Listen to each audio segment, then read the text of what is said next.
حضرت عبداللہ بن جعفر طیار یہ وہ ہیں، واقعہ یاد آیا ہے تو سناتا چلوں۔ ایک موقع پر سیدنا عبداللہ بن جعفر ہیں، امام حسن ہیں اور سیدنا امام حسین ہیں، تینوں بھائی کعبے کے حج کے لیے مدینہ شریف سے روانہ ہوئے ہیں۔ ہم شکل مصطفیٰ حضرت عبداللہ بن جعفر بھی ہیں اور یہ دونوں بھی سیدنا امام حسن ہیں، سیدنا امام حسین ہیں، ایک سینے تک مشابہ، ایک وہاں سے پاؤں تک حسن سبتین ہیں ان کے جاموں میں یہ نیما نور کا، صاحب شکل پاک ہے دونوں کے ملنے سے آیا، خط توام میں لکھا ہے یہ دو ورقہ نور کا۔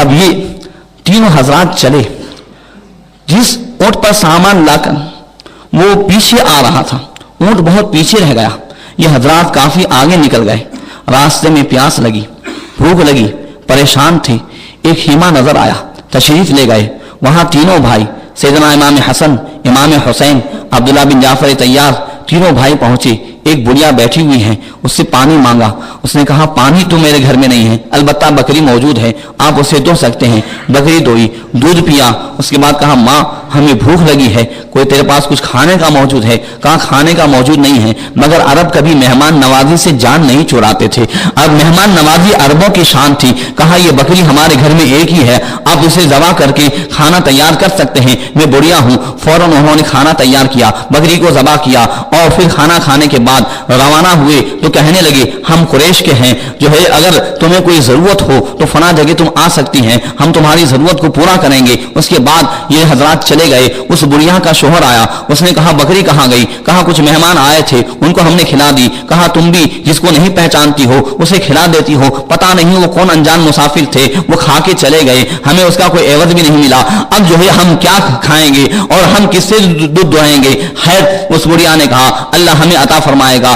اب اس کے بعد جب چند سال ہوئے، چند سالوں کے بعد ایک مرتبہ مکہ ہی کی اسی سرزمین پر وہ جو اطراف میں جب کہ قحط پھیلا تو حضرت سیدنا امام حسن اپنے گھر سے باہر نکلے، کیا دیکھا کہ وہ بڑھیا قحط سالی کی وجہ سے مکہ میں آ رہی ہے اور مکہ میں آنے کے بعد کچھ مزدوری کر رہی ہے، حضرت امام حسن کی نظر پڑ گئی، فوراً بڑھیا کو بلایا، کہا تم وہی بڑھیا ہو؟ کہا مجھے پہچانتی ہو؟ کہا نہیں۔ کہا ہم لوگ آئے تھے، تم نے بکری ذبح کر کے کھلایا تھا؟ کہا بالکل صحیح۔ اس نے غور سے دیکھا، کہا میں نے پہچان لیا۔ فوراً حضرت امام حسن نے حکم دیا، وہ کہا جاؤ 1000 بکریاں اور 1000 دینار سونے کے سکے اسے تحفے میں دو، اور پھر فرمایا میرے ساتھ میرے بھائی حسین بھی تھے، اپنے خادم غلام سے فرمایا جاؤ انہیں بھائی حسین کے پاس لے جاؤ، کہو آج بڑھیا پہ وقت آ پڑا ہے لہذا انہیں تحفہ دے۔ امام حسین کے پاس لے گئے، پوچھا کہ بھائی حسن نے کیا دیا ہے؟ کہا 1000 بکریاں اور 1000 سونے کے سکے۔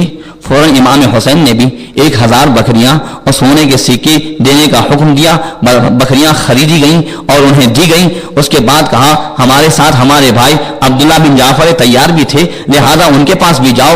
جب ان کا غلام جو ہے پہنچا حضرت عبداللہ کے پاس، پوچھا میرے دونوں بھائیوں نے کیا دیا ہے؟ کہا 1000 انہوں نے بکریاں دی ہیں اور 1000 سکے دیے ہیں۔ حضرت عبداللہ بن جعفر نے اپنے غلام کو حکم دیا تو 2000 بکریاں اور 2000 سکے انہوں نے عطا فرمائے۔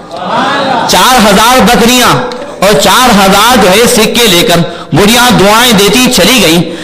علماء اہل سنت نے لکھا ہے اپنی کتابوں میں کہ یہ بڑھیا ان کو نہیں پہچانتی تھی، بکری ذبح کر کے کھلائی، ان کی بارگاہ میں خراج عقیدت پیش کیا، نذرانہ و نیاز پیش کیا، نہیں پہچانتی تھی تو انہوں نے اتنا نوازا۔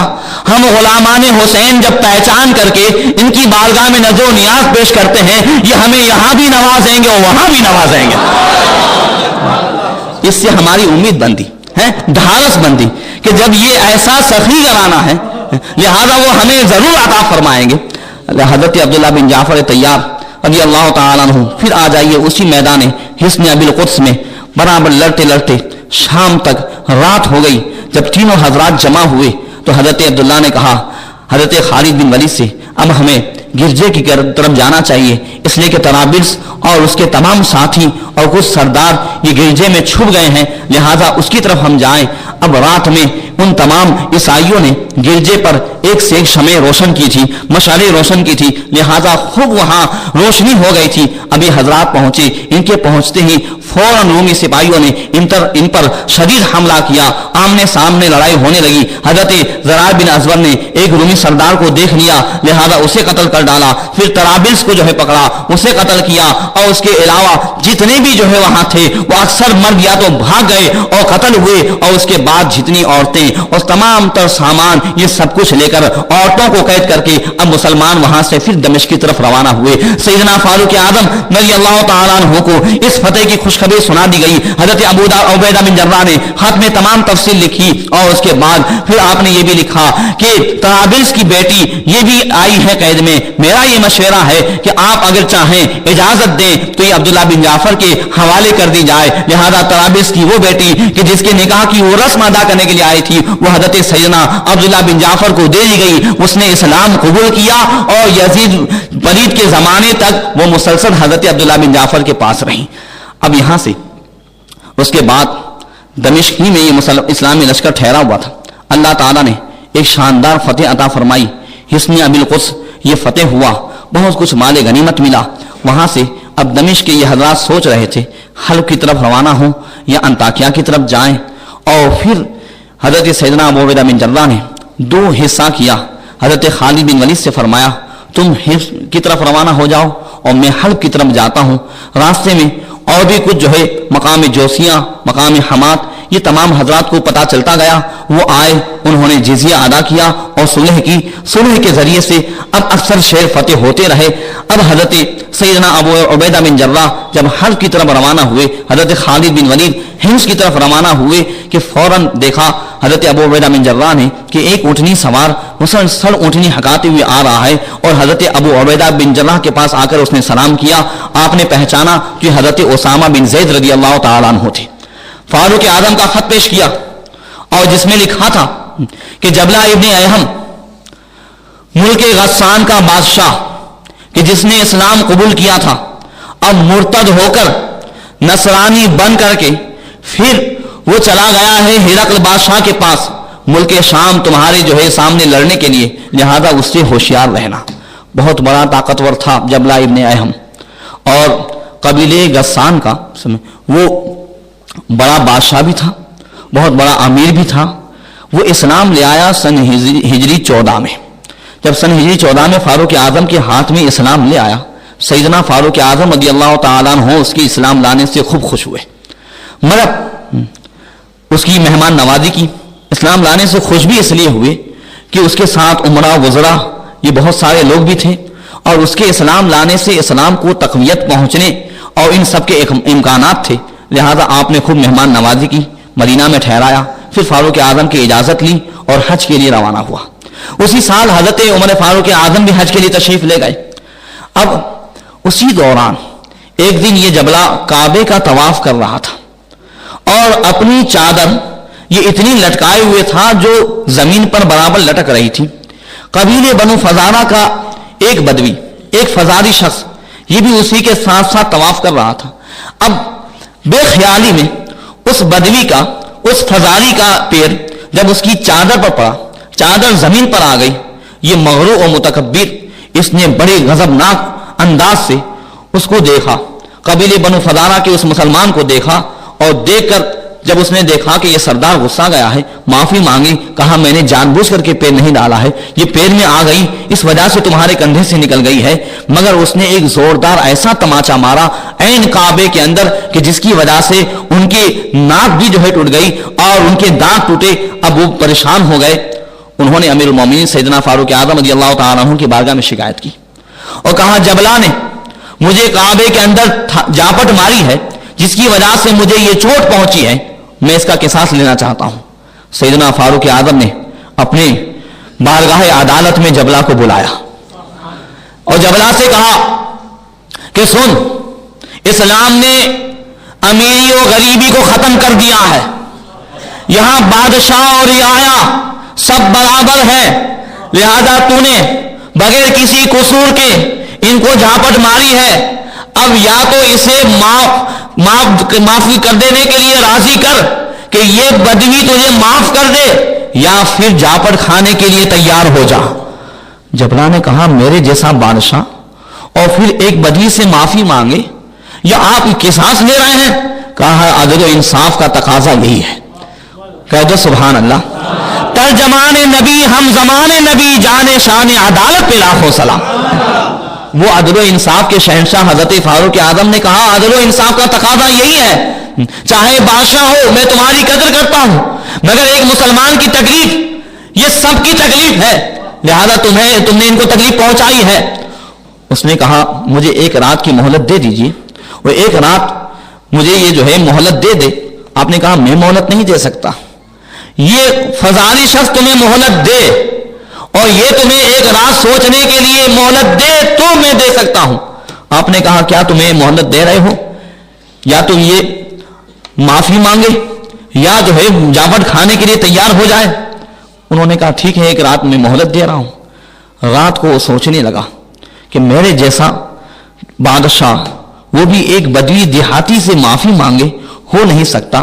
رات ہی رات مکہ چھوڑ کر اپنے ساتھیوں کو لے کر فوراً وہ بھاگ گیا اور سیدھے ملک شام پہنچا. سیدنا فاروق اعظم کو معلوم ہوا، آپ خوش ہوئے، کہا اللہ نے جو چاہا وہ ہوا، ہمیں اس سے کوئی افسوس نہیں ہے، مگر یہاں ذرہ برابر نا انصافی نہیں ہونی چاہیے. کتنا بڑا بظاہر کتنا نقصان ہے میں آپ کو بتا رہا ہوں. ایک شخص کے لیے بظاہر ہمارے اعتبار سے کتنا نقصان، مگر مسلمان ان تمام نقصان کو نہیں دیکھتے تھے. ان کا تمام بھروسہ اللہ کے وعدے پر اس کی مدد پر تھا. ظاہری طاقت کو نہیں دیکھتے تھے، ہاں البتہ ضرور استعمال کرتے، خوش ہوتے تھے، مگر اگر کہیں شرع کے خلاف کوئی معاملہ ہوتا تو وہ برداشت نہیں کرتے تھے. حضرت سیدنا فاروق اعظم نے اسی کے بارے میں حضرت ابو عبیدہ بن جراح کو لکھا کہ وہ بہت بڑا طاقتور ہے، اس سے ہوشیار لینا. لہذا حضرت ابو عبیدہ بن جراح نے اب فوراً حلب جانے کا ارادہ کینسل کیا اور آپ حمص کی طرف روانہ ہوئے. راستے ہی میں اور بھی کچھ لوگ آتے گئے، صلح سے وہ شہر فتح ہوتے گئے. سیدنا خالد بن ولید شوال مہینے میں سن ہجری 14 میں آپ پہنچے، حمص پہنچے. حمص کا حاکم جب خالد بن ولید پہنچے اسی دن وہ انتقال کر گیا، اور اہل حمص اپنے پادریوں کے ساتھ آئے اور انہوں نے 1 سال کے لیے صلح کر لی. اور اس کے بعد حضرت سیدنا خالد بن ولید اور یہ حضرات وہاں ٹھہرے رہے. اور پھر شہر قنسرین کے کچھ لوگ آئے. حضرت سیدنا ابو عبیدہ بن جراح اگر کوئی گرفتار ہوتا تھا تو ان کے ساتھ ایسا حسن سلوک کرتے تھے، اور جہاں جہاں مسلمانوں نے صلح سے ملک فتح کیا، شہر فتح کیے، ان کے ساتھ اتنا اچھا سلوک کیا کہ وہ ایک دوسرے کے پاس جا کر کے بیان کرتے تھے کہ مسلمانوں جیسا عادل ہم نے نہیں دیکھا ہے، ان کے جیسا رحم دل ہم نے نہیں دیکھا ہے، وعدے کے بہت پکے ہیں، زبان کے سچے ہیں. یہ تمام تر ان کی خوبیاں بیان کرتے تو دوسرے شہر کے لوگ بھی آ کر کے فوراً جو صلح کے لیے تیار ہو جاتے تھے. لہذا شہر قنسرین کے عمرا اور جو تمام تر روسا نے یہ طے کر لیا کہ ہمیں لڑنا نہیں ہے، ہم یہی کریں کہ جا کر کے فوراً ابو عبیدہ بن جراح کے پاس صلح کر لیں. مگر حاکم قنسرین جس کا نام لوقا تھا اسے یہ تمام تر باتیں چھپا کر کے رکھی کہ وہ بہت بڑا مغرور اور متکبر تھا، وہ صلح کو ماننے والا نہیں تھا. مگر حاکم لوقا کو معلوم ہو گیا، اس نے تمام عمرا کو بلایا، کہنے لگا کہ تم اس طریقے سے صلح کی باتیں کر رہے ہو، یہ نامردی کی باتیں ہیں، بزدلانہ باتیں ہیں، میں کبھی بھی نہیں مانوں گا. اور میں نے صرف مسلمانوں کو ختم کرنے کے لیے اور ان سے جنگ کرنے کے لیے میں نے اپنا جانی دشمن حاکم حلب یوکنا سے صلح کر لی، اور ہم دونوں ایک اسی لیے ہوئے ہیں کہ دونوں مل کر کے مسلمانوں کو یہاں سے بھگا دے، لہذا میں صلح نہیں کروں گا. جب عمرا وزرا نے بہت زیادہ زور دیا تو حاکم قنسرین وہ سوچنے لگا دل میں کہ پھر کسی بھی طریقے سے ابھی صلح کر لوں، بعد میں ہرقل سے مدد منگا کر کے اور پھر انہیں دھوکہ دوں گا. اس نے ایک خط لکھا اور خط میں ایسی الٹی سلٹی باتیں لکھی اور ایک استخر نامی ایک بطریق کو بھیجا کہ جاؤ اور مسلمانوں سے، پہلے تو خط میں اتنی دھمکیاں تھیں اور اس کے بعد لکھا تھا کہ ہم 1 سال کے لیے صلح کرتے ہیں، اور صلح سے اس لیے کرتے ہیں تاکہ خون نہ بہایا جائے، ورنہ ہمارے پاس یہ طاقت ہے وہ طاقت ہے، 40 سال تک تم ہمارے شہر میں حملہ نہیں کر سکتے ہو، گھس نہیں سکتے ہو. خوب بڑی بڑی پھینکی تھی. اس کے بعد نیچے صلح کی باتیں لکھی تھی. سیدنا ابو عبیدہ بن جراح نے سب کچھ پڑھا اور اس کے بعد پھر آپ نے سوچا کہ صلح کی بات کریں. تو سیدنا خالد بن ولید نے کہا اے امیر الامت، مجھے اس خط سے دھوکے کی بو آ رہی ہے. کہنے سبحان اللہ. کہا اے ابا سلیمان، کیا تم جو ہے لڑائی کو پسند کرتے ہو یا صلح کو پسند کرتے ہو؟ کہا میں ضرور صلح کو پسند کر رہا ہوں، صلح کو ترجیح دوں گا،